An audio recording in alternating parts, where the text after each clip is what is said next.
כן, זו לא טעות. הצעירים שבינינו לא יודעים, אבל פעם, לפני המון שנים, הילדים למדו בכיתות א', ב' וג' כאן, אצלנו במושב.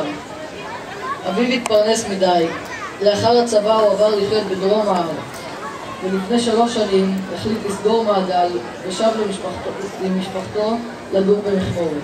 מאז הוא מקדיש את זמנו למועדון לחבר, אחראי על פרויקט הטיול של הכפר, ופעם בחודש מרצה בפני החברים, והכל בהתנדבות מלאה.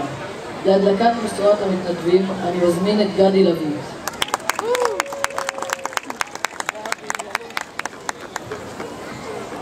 אני גד לויט, יליד מכמורת, בוגר המחזור הראשון בבית הספר העממי במכמורת.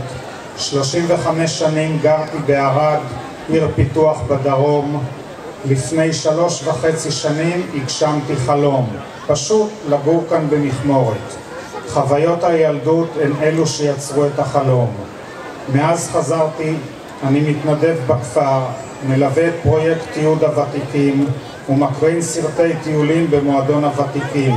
מדליק משואה זו לכבוד המתנדבים העושים רבות למען חיי הקהילה ביישוב, על מנת שיהיו פה חיים טובים לכל התושבים.